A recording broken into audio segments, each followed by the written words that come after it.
Mr. Secretary General, I am here today to fight for humanity.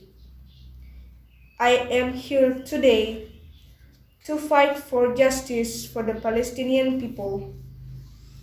I am here today to call for an end to the violence and for immediate ceasefire to save the lives of innocent people, including women and children. The safety and well-being of mankind is always our number one priority. I am sure that each one of us are touched when confronted with image of a 2-month-old baby injured and pulled away from the rubble as her family lay dead.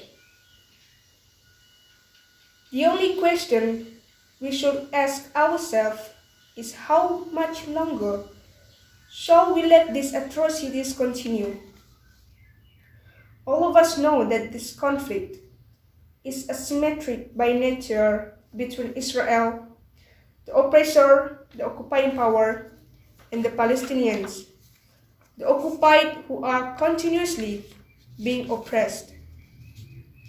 Occupation is the core issue. The international community owes the Palestinian people a long overdue independent state of Palestine living side by side in equal footing with all of us.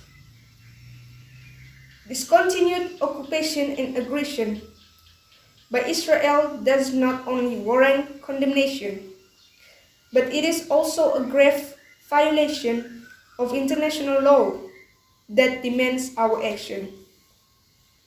Thus, I call on the UN General Assembly to take 3 actions.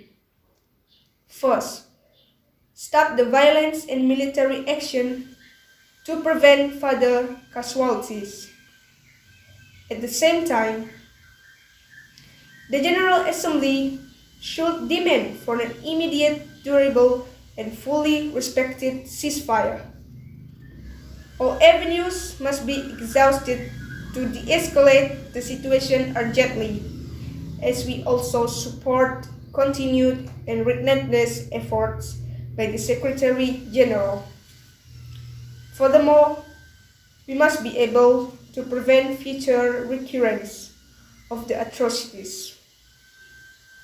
In this regard, the General Assembly should call for the establishment of an international presence in Al-Quds to monitor and to ensure the safety of the Palestinian people in the occupied territories, and to protect the status of Al-Haram al-Sharif compound, the holy place for 3 religions. Second, to ensure humanitarian access and protection of civilians.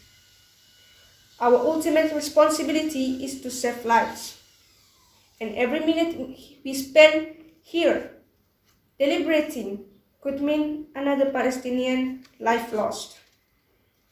I call the General Assembly, together with relevant UN agencies and other actors, to step up efforts in providing humanitarian assistance to the affected Palestinian people.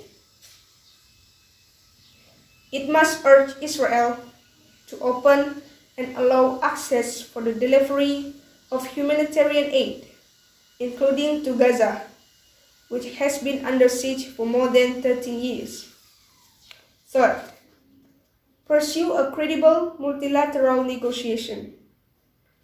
Credible negotiations is very important to advance a just and comprehensive peace based on the 2-state solution in line with internationally agreed parameters.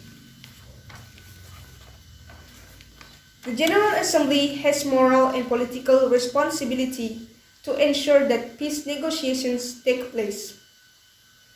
We must put a stop to the systematic efforts of the occupying power that may leave nothing left to be negotiated. We must not allow the Palestinians to have no other choice but to accept injustice for the rest of their lives. Therefore, we have to stop this injustice now. We have to continue our support to Palestinians to get their independence and justice. Mr. President, in recent days, during the COVID-19 pandemic, we witnessed the erosion of trust in multilateral institutions. Today, we hold this meeting with one main purpose: to ensure that justice prevails for the Palestinians. This meeting will be seen as a litmus test for multilateralism. We must remain committed and stand united in our efforts against all illegal acts of Israel towards ending the occupation in Palestine. We have to act now together. UN has to take act now. I thank you.